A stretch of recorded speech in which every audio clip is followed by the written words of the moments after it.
Hey friends! Well, we are currently still recovering from our recent ascent of Mount Whitney last week. And after we posted last week's video, a lot of you had questions and requested beta. And we now feel that we have done Mount Whitney enough times that we can give you the definitive video on everything you need to know to climb Mount Whitney. So we will be covering information on both the standard Mount Whitney trail route and also the Mountaineer's route. So for those of you who are only interested in one or the other, we'll put chapters below so you can just jump straight to the information you need. But we will also be covering how you can get this hike done given all of the crazy permit requirements, which we are never lucky in the permit lotteries of any hike ever. We've done Whitney a bunch of times and we've never once won the permit lottery. Never. So we're gonna tell you how to handle that part of it. So actually, let's just start with the permit breakdown and everything you need to know. You absolutely do need a permit 100% of the time all year round, but there are different requirements. So there is a permit quota season and a non-quota season. Obviously, climbing in non-quota season, it's going to be great and easy to get a permit. You just gotta go online. They have an infinite number of permits that can be obtained. Permit quota season, that starts May 1st through November 1st, and that is when the permit lottery takes place. It is a rough lottery. People are cutthroat, and It's really, really hard to get a ticket. it's really hard, guys. We've tried every year, we never get it, but we do have some workarounds. So definitely our preferred method for climbing without a lottery permit is just to do it in the off season. Late April is fantastic because usually the last big snow dump is somewhere around February or March. So the snow's had plenty of time to consolidate. Conditions are often pretty good for doing Mountaineer's route in April. In November, often there hasn't been a big snow yet, or at least not too much snow. And so you can even go up the switchbacks. We did that a couple years ago. We did. We climbed literally November 2nd. But there had been a snow. It just wasn't a super heavy snow. So we were able to get up the main route through the 99 switchbacks, and it was decent. It was awesome. And there was no one else up there, Yeah. which was really, really cool. It was really cool. So, I mean, we highly recommend that. Just going in the off season. Obviously, it's not quite as lovely of conditions as if you just go in the midsummer. But wow, is it nice to be able to go and not have to worry about getting a permit. You can just log on anytime, get the permit for whatever day you want. There's no quota. It's awesome. There may be some extra skills and gear requirements, which we will get into if you have to climb in the off season. If you need to go in summer and you didn't get a permit lottery, the thing to do is what's called a walk-up permit. Now, you can do that online by going on, I think it's 2 weeks before, and seeing if anybody has sort of given up their permit or not claimed it, that sort of thing. And you can also go into the ranger station. And that's the way we did it the first time. So we just went into the ranger station and said, hey, do you guys have any permits? And they just gave us a permit. Super nice, yeah. And that was great. Yeah. And you couldn't do that after COVID for a while, but I believe you can still do that now. back up, Yeah, I yeah. believe it's still back up. So you can just go into the station like a day or two before you want to do the climb and just ask them if somebody hasn't picked up their permit. And that means it'll go to the first person in line. And that's been beneficial for us in the past. So we recommend that method. But of course, you have to be there in Lone Pine to do that. Another very important and very confusing point to know about is that there are different permit requirements based on which trail you're doing, but also how many nights you plan on being on the mountain. So the Mount Whitney Zone day use permit is what you have to use whether you're doing a single day on the regular trail or a single day on the Mountaineer's route. It's all that one, and that's the one that's really tricky to get in the permit lottery. But where it gets confusing is that for multi-day hikes or backpacking trips, you have to have the Mount Whitney Zone trail permit for the regular Mount Whitney trail. But if you're doing the Mountaineer's route, you need the North Fork Lone Pine Creek trail for an overnight. And that one can still be challenging to get, but I do think it's a little bit easier to get an overnight permit on that route compared to the standard route. Okay, so we're gonna start with Whitney Standard Trail. And this is a very seasonal trail. It matters a lot when you go. If you go in the summer, like most people do, then it is not a technical trail. It's just that it's very long and it's very high. Those are the things you need to know. You're gonna need GPS because you could get lost on it and that could get really ugly. But if you have a GPS track, it's an easy trail to follow. You just have to be altitude acclimated so that you don't like get pulmonary edema at 13,000 feet. And you need to be trained enough that you can do 26 hard miles. Because, you know, as they say, getting up to the top is optional, getting down is mandatory. And so often people use all their energy to get up to the top and then they're completely screwed coming back down. The worst part is you get up to about 13.5 and then you go down about 500 feet before coming back up to the summit. That's fine. But when you're coming back, you think you're gonna be coming downhill all the way, and that last uphill part, after you've been coming downhill for about 1,200 feet, I've seen more than one person, including myself, with their spirit just broken. Just saying, I can't do this. We saw a girl just sitting there crying. Just sitting there crying. Just tears. Just leave me. Just leave me. Just leave me. So just be ready for that. You really want to be altitude acclimated and trained, even though it's easy technically. Yes. It's just still hard physically. And so that's a lot of miles. So be well trained, be in really good physical shape, and try as much as possible to altitude acclimate for maybe even a few days to a week beforehand. Mm-hmm. But what Adam is saying is very applicable primarily to summer climbing months. But like he mentioned, this is a very seasonal hike and there are different requirements depending on the season that you're thinking of hiking. Winter time, honestly, I would say the main trail is a no-go, right? It's just sketch. After big snow, you just can't do it. Yeah, so people don't do it in the winter. People don't do it. It's just because the switchbacks are all covered in snow, it gets icy, and it's way, way, way dicier than even Mountaineer's route. Yeah. So it's just way better to do Mountaineer's route if you're gonna go in the winter. Yes. Spring, I would say winter conditions last pretty late into the spring. So even when we were doing it recently, the switchbacks were completely closed. Oftentimes switchbacks don't open until most of the snow is melted, so that can be sometimes June, early July. I think one year we climbed it at the end of June and it had just opened the day before. So keep that in mind. If people do climb in the spring months, often they will take the chute, which does require crampons, ice axe, the whole shebang. So if that's not for you, aim to be doing it in the summer. Big seasonal thing to be aware of with the summer is that summer thunder and lightning storms are fairly common on Mount Whitney, similar to hiking in Colorado. Like, you just gotta be aware. If you see black clouds in the sky coming towards you, probably a good idea to get your butt off the mountain. And then finally, I would say fall season, which is what we did a few years ago. You can climb the main trail in the fall, but just be prepared. Based on snow conditions, there may be a recent snow dump. You may need things like crampons, potentially ice axe. So just read the conditions and know about gear ahead of time. So given those different seasonal conditions, the main things you're gonna wanna bring when you do the main trail are, number one, no matter what season it is, GPS. You really, really wanna have a satellite GPS system. When people get in trouble on the main trail, it's usually because they get lost, they get off trail, almost always. Thing number two, you're gonna wanna bring a water filter because you need a ton of water on this hike, especially in the summer. And if you carry all your water from the start, it's gonna be like 20 pounds of water. Don't do it. Way better to just use the water sources on the way up to refill. However, you will want to check previous trip reports to see how high up the water goes. In the winter time, and even in spring and fall sometimes, the water's frozen higher up. And so like when we just did Mountaineer's route, the last place we could get water was around Lower Boy Scout, right? Yeah, well you could like dig really deep at Iceberg apparently to get some water. We didn't really feel like digging. Nobody's trying to dig and get water. So just fill Adam's not a digger, guys. Not a digger. He's an elitist.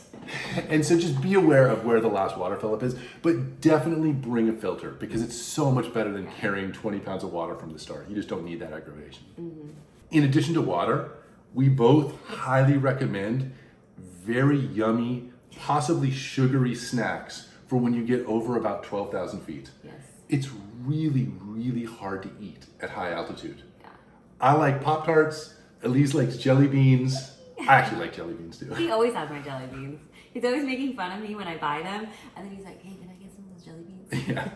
So we'll bring peanut butter burritos and we'll be eating those at like 11,000 or 11,500. But once we're up around 13,000 feet, anything that you can get in, anything you feel like you can handle and digest. Maybe you're someone who likes the goos. For us, it's jelly beans and Pop-Tarts. Maybe a Boost drink. I like those. But whatever you can get in, you're going to need, because it's a ton of effort, a ton of glycogen expended. So you're going to want something sugary to replace your glycogen as you start getting up further and further. Yes. And then the last thing is just altitude. There's really not that much you can bring to help you with altitude, except for Advil will help you with your headaches. But you certainly can acclimate beforehand, and I highly recommend that. I've done Whitney well acclimated and not well acclimated. It's a lot more fun when you're well acclimated. I'll tell you that right now. Just go out a few days early, do some hiking around, right? We have a whole video on how we get acclimated. And so if you guys want more of the nitty-gritty specifics, we will link to that video below. Yeah, but highly recommend acclimating first. It's just so much nicer. Yes. And now on to the Mountaineer's route. I will disclaimer this and say that the Mountaineer's route is not an easy hike. It does require a lot of prior training, experience, skills, all the right gear. So I would not just willy-nilly jump into doing this one by any means, but we do want to share with you guys a lot of the beta and things that we learned doing this trail. Seasonality is also everything in terms of climbing the Mountaineer's route up to Whitney. I think of there being two major categories of time frames that people do this. There's summer, and then there's winter, and then there's a little bit of overlap. Pure summer conditions, really the biggest things to be aware of are that you will have to navigate the Ebersbacher ledges, which we can get into that a little bit, but there is some danger there. You could slip and die. So that is a really key element of the climb. And then after you get through that, honestly, the biggest danger is rockfall. So most of the trail is just scrambling, bouldering. It's generally just class 3 climbing, but especially if there's hikers above you, there's a very high chance of rockfall, and you just gotta be aware of that. Now in winter conditions, choosing your window is everything.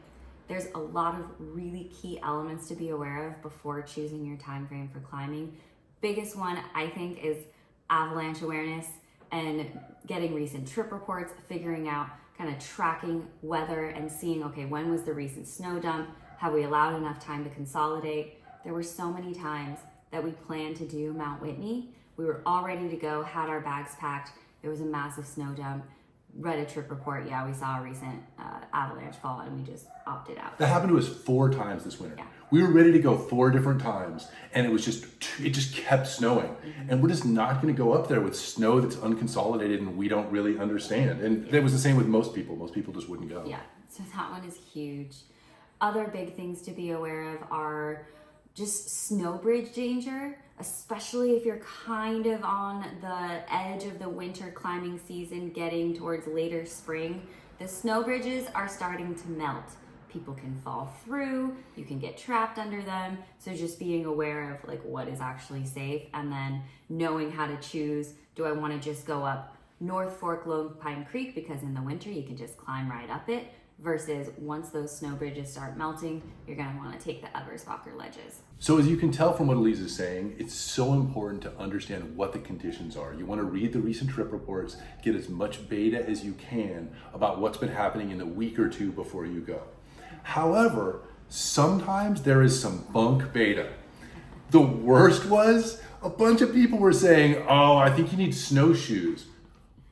Guys, there is nowhere on Mountaineer's route that snowshoes are appropriate. Never. We carried those damn snowshoes because of the beta that we read the whole way up and the whole way down.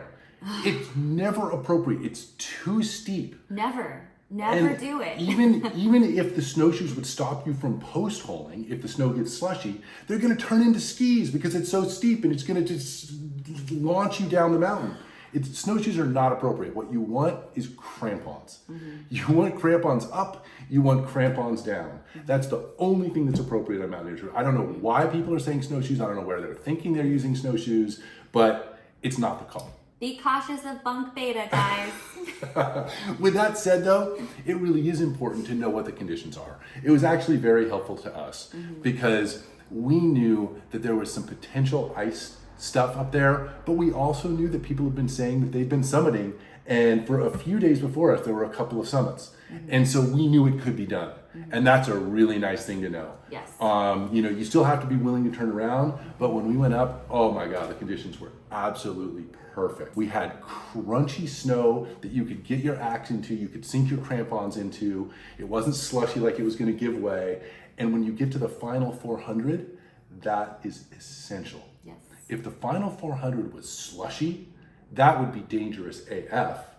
And if it was totally icy, that would be dangerous AF. Yeah. What you want is exactly what we had, which is that just kind of crunchy snow that holds when you stick your crampons and your ice axe into it. Yes. Even with that said though, if we were doing it again, we would have brought the double ice axe for that part instead of the single ice axe. Because it's just, why have one hand that's kind of doing nothing? Especially when you're descending, you know? It's just better, it'd be way better to just have two axes in. Yeah.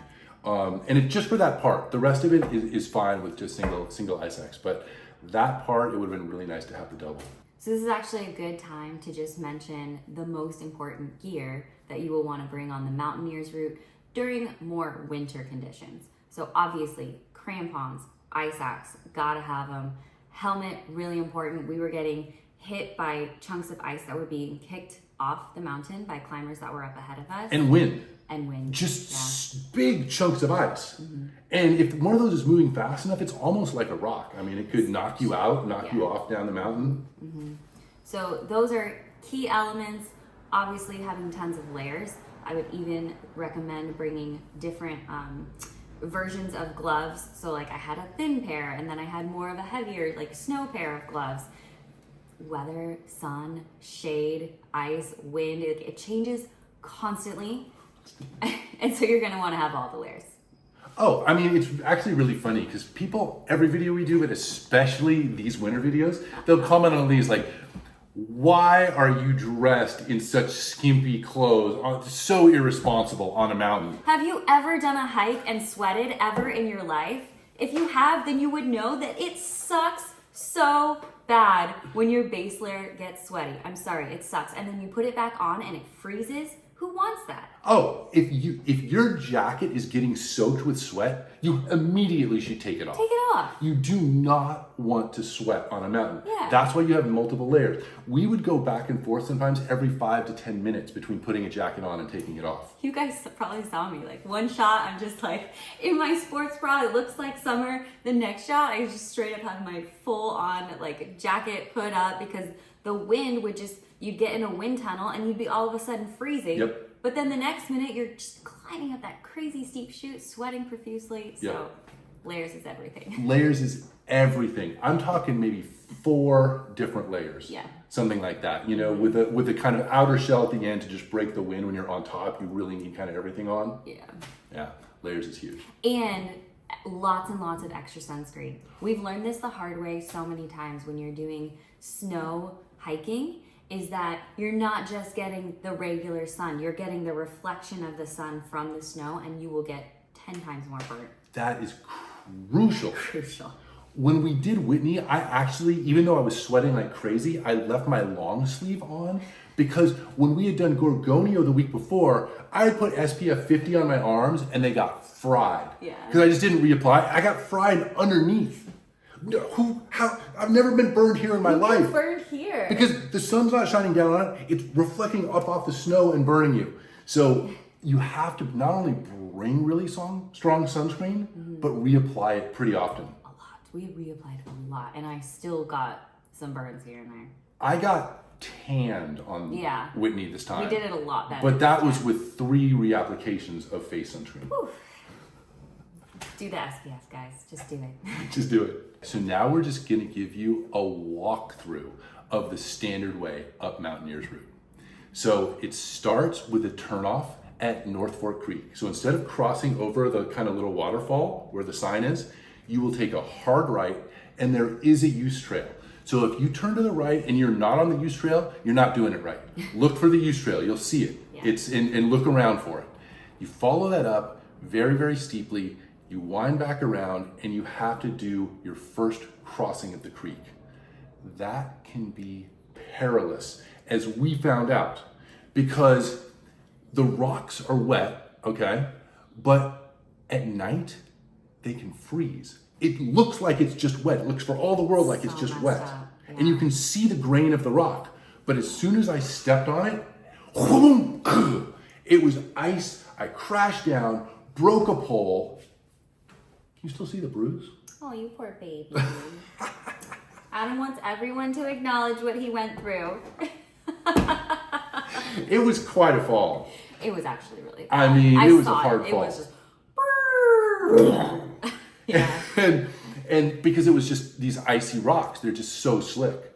And that's really an important thing to know.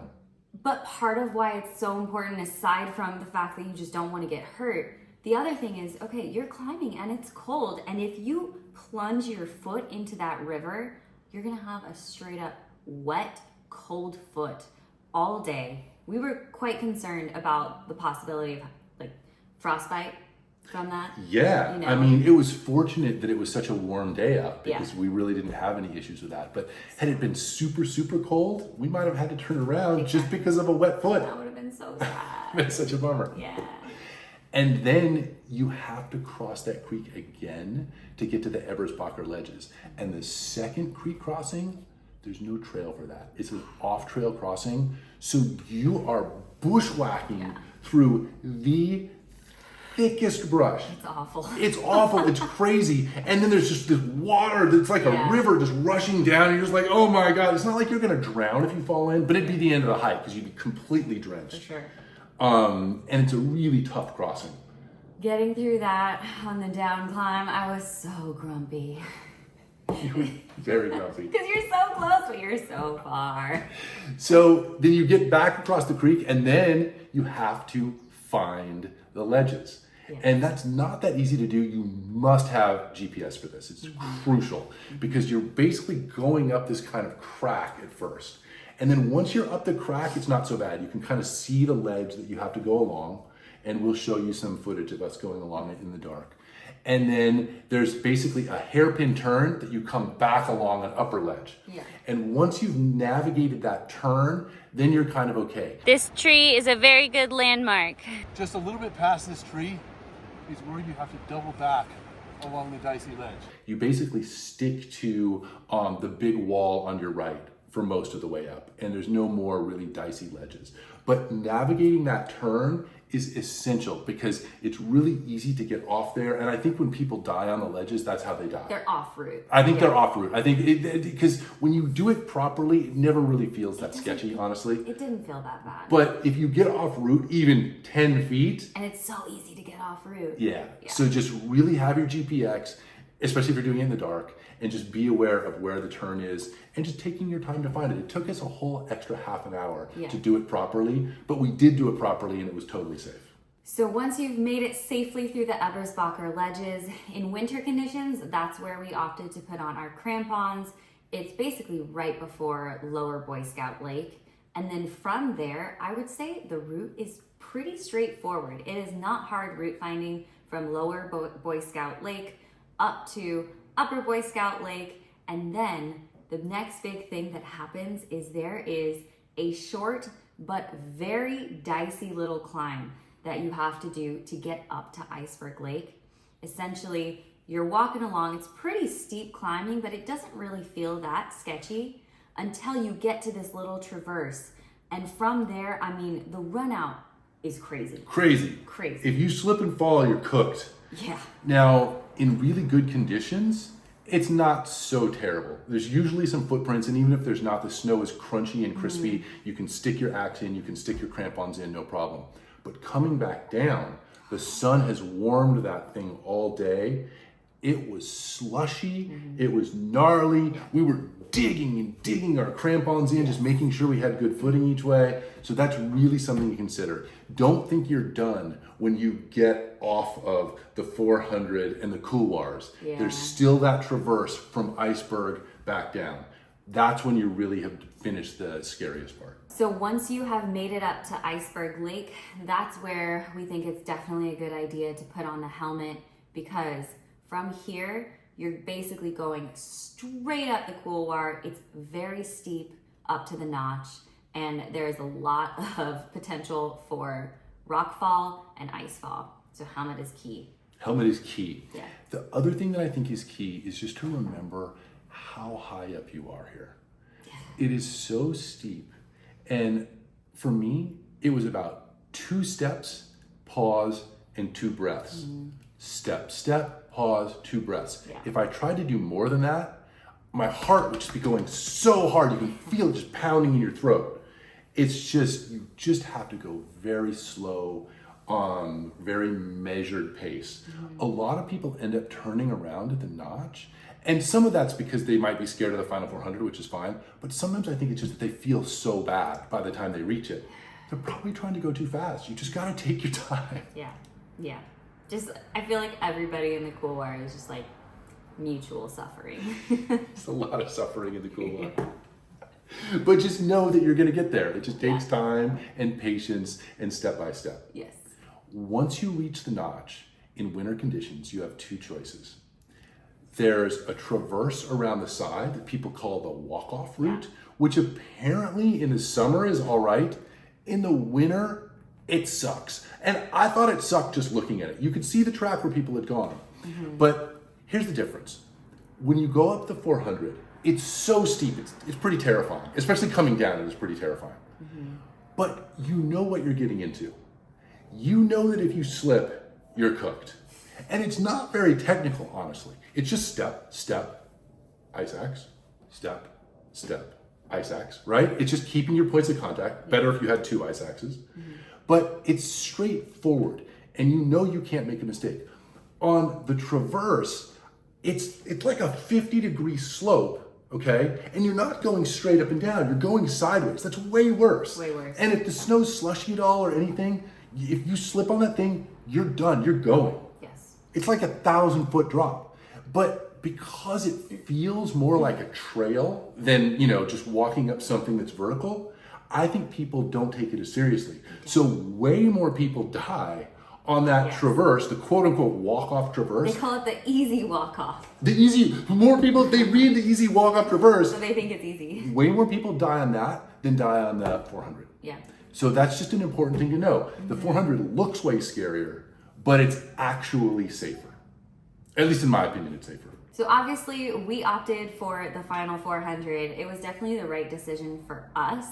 Now, when I was reading the beta on the 400, so many people were freaking out about the scrambling and bouldering on the rocks. So if you look at the final 400, off to the left is where you want to angle when you're climbing up. And a lot of times later in the winter climbing season, the snow will have melted off the rocks. So you're going to be scrambling a little bit over the rocks. People made me feel like it was going to be so scary. But honestly, I feel like if you are comfortable and you've done a lot of basic class 3 scrambles, I felt like it was really reasonable. It was a super normal class 3 scramble up the rocks. It did not feel really scary or like you were gonna fall. The super steep, icy and snow part was way more dicey. Yeah. I can imagine maybe if there was more ice on the rocks, yes, I would not have wanted to do that. That's a really good point about ice, Yeah. I have to say. So for us, the thing that would have made the difference of whether we went up or we turned around was going to be ice. If the rocks were icy, we wouldn't have done it. And frankly, if there hadn't been good snow to sink our crampons into and sink our ice axe into, if it would have been like really just dicey ice without like kind of footsteps dug into it or whatever, we wouldn't have done it. Yeah. But I think that if you are comfortable with class 3, the rocks, if they're not icy, should be fine. If you're not comfortable with class 3, just don't do it. Don't do it. If you're not comfortable with class 3 climbing, do not do Mountaineer 3. Because Ebersbacher Ledges is a lot of class 3. Yeah. And the Final 400 is a lot of class 3. The Mountaineer's route's not for someone who's not into class 3. For sure. Yeah, for sure. But I think that anybody who's interested in that probably has done plenty of class 3 climbing. And so the rock will not be your problem unless it's icy. It's just going to be going up and especially coming down that face there. That's the scariest part. It's very, very scary. Very scary. But again, just to kind of recap this, the fact that it's scary, I don't think is a bad thing because it makes you focus on doing what are really pretty basic moves. Dig your crampon in, move your axe. You know, instead of thinking you're safe on that traverse route, and then a foot goes out and you're gone. Done. Yeah. Yeah. Yeah. I would rather know what my danger is straight up. Yeah. Yeah.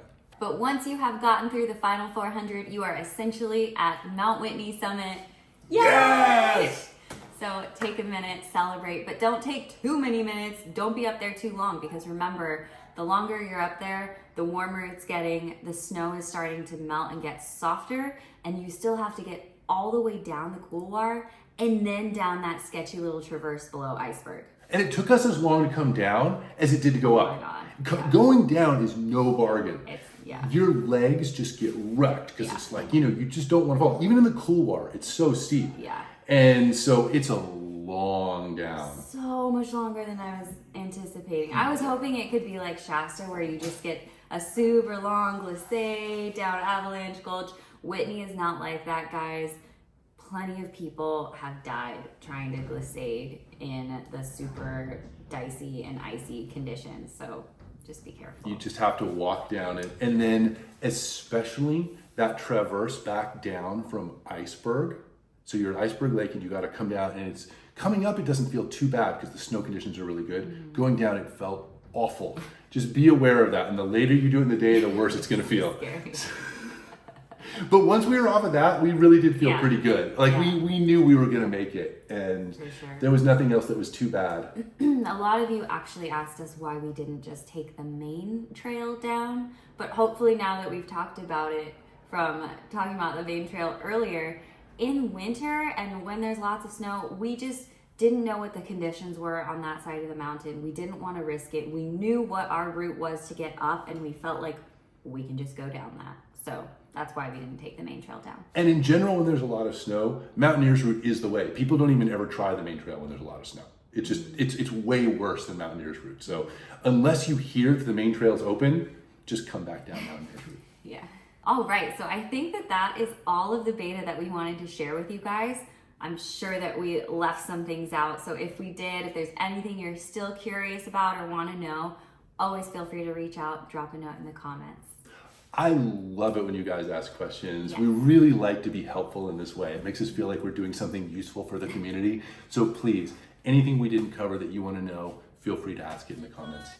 And have a great time climbing Mount Whitney. Really hope some of you guys do it this year. And let us know when you do. Yeah. We'll see you guys next time. See you next time.